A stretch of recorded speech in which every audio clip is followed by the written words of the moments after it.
Hi guys, Tony here from Tony Reviews. This week we're going to take a look at the Maeving RM1 Electric motorcycle.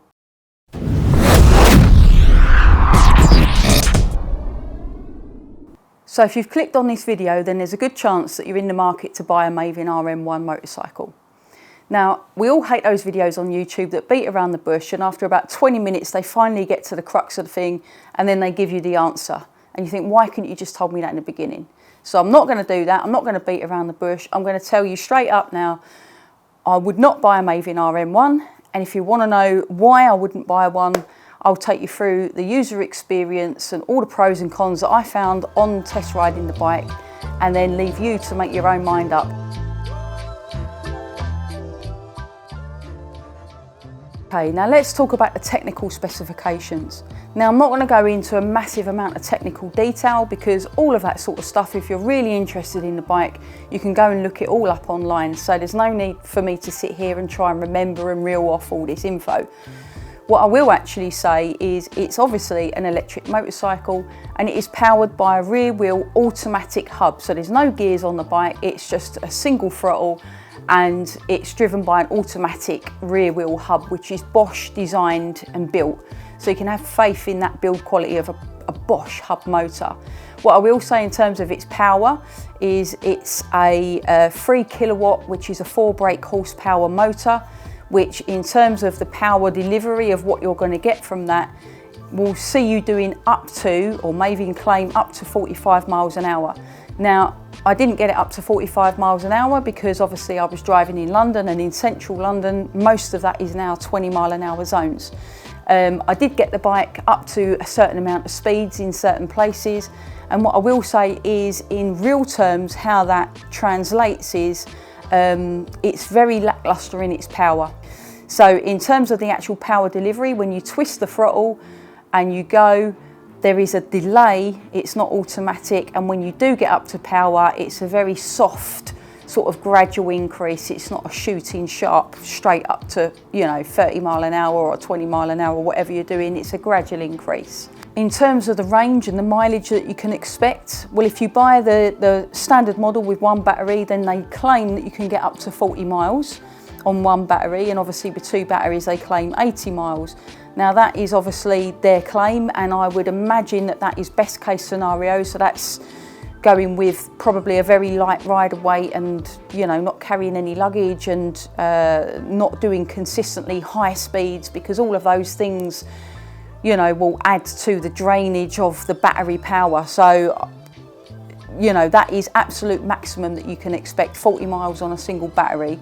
In that 40 miles, you're looking at a 4-hour charge time between cycles per battery. So each battery from 0 up to 100%, they claim, will take around 4 hours charge time. So the bikes are British designed and built, and when I say they're British designed and built, they're actually assembled in Coventry, which is in the Midlands in the UK. They do claim that 65% of all their parts are sourced within the UK, so that leaves another 35% which comes from overseas, which I would imagine just to keep the cost as low as possible. You can ride the RM1 just on a CBT, so you don't actually need a motorcycle licence, so that's great news, especially if you are a beginner rider and you're going to jump on the RM1. It's a very easy, gentle start to motorcycling. Okay, so let's talk about the styling. Now, you can't get away from the fact that the Maeving RM1 is a beautiful little motorbike. It's stunning, really. Walking into that shop, that whole sort of vibe, you really feel they've paid that attention to detail in trying to recreate something that is very niche, that harking back to that history of the very early days of motorcycling, where you took a cycle and put a motor on it and it turned it into a motorcycle. It is that very, that sort of gradual transition into motorcycling, and they've really paid a lot of attention to detail in all of that.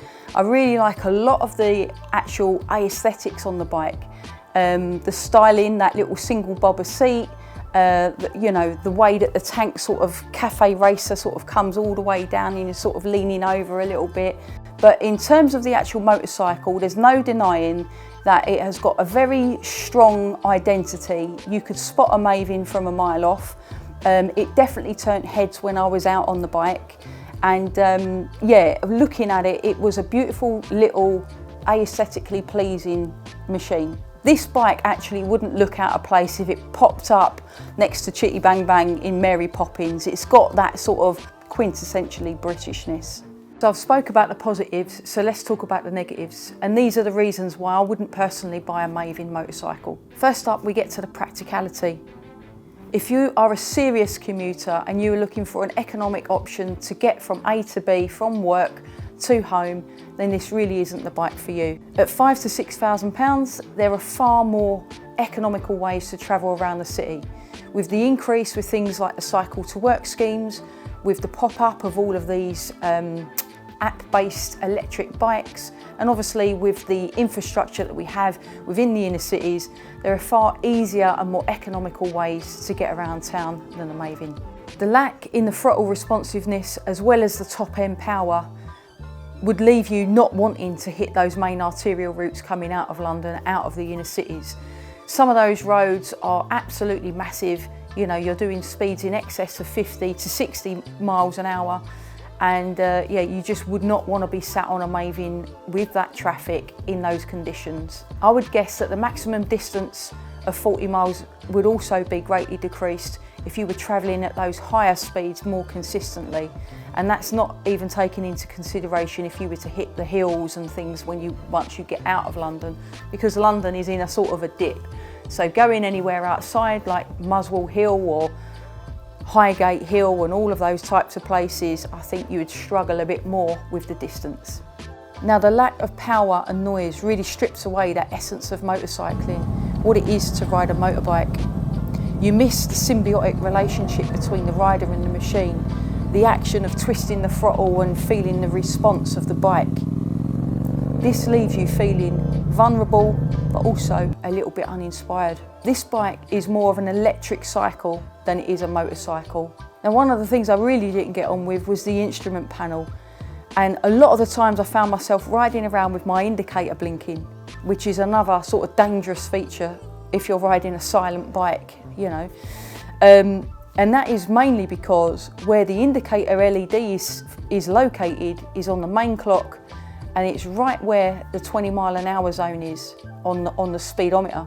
So if you're at a constant sort of 20 and you've left your indicator on, you're not necessarily going to see the LED blinking because the needle of the speedo is going to be obscuring that blinking. So who is this bike for? Well, it's really aimed at the upper middle class. If you live within the inner city in zones 1 or 2, you don't really venture out of those zones. You work from home a majority of the time. 5 to 6k to you is pocket change, and you're not really concerned about an economical solution to travel, then this bike is perfect for you. It's really aimed to be a little A to B run around, nipping around town, and not a serious commuting option. Now, on paper, the Maeving looks like a fantastic option.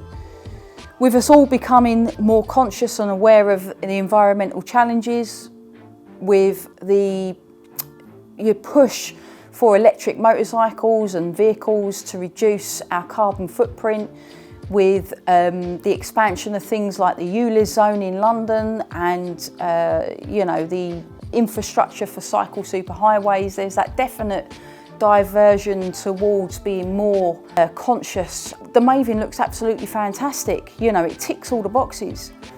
But in real life, in real terms, it's just not practical, and it's just not really a motorcycle.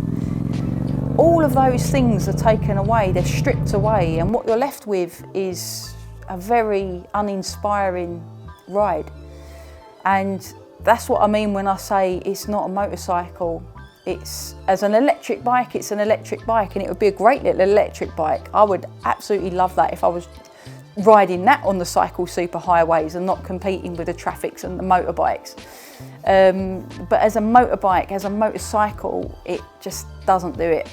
So I hope this video's helped, and I hope it's given you some insight into what it's actually like to ride the Maeving in real life. You know, go and give one a test ride yourself and let me know what you think in the comments. I really would be interested to hear. Now I do know that Maeving are bringing out another model which is meant to be a little bit higher powered, and it's meant to have no throttle lag, because I think that was a big thing that a lot of people have mentioned. But it still, like I said, takes away that symbiotic relationship between the person and the machine. You know, all of those things that we love about a motorcycle are stripped. But please do let me know what you think. Now, if you haven't yet checked out the Let Us Live website, go to www.letuslive.co.uk. Now, that is a motorcycle inspired website, so everything you love about motorbikes is inspired in the merchandise and in the ranges on there. So if you love motorcycles, get yourself onto the website and grab yourself a bargain. And if you put Tony Reviews in the checkout, you get a little discount there as well. What more could you ask for? If you haven't yet subscribed to the channel, you can do so by clicking the little button down below. And if you click the bell icon, that means you're up to date with all the latest releases on the Tony Reviews channel. Now, all that's left for me to say is safe riding, safe driving, happy adventures, and I'll see you in the next one.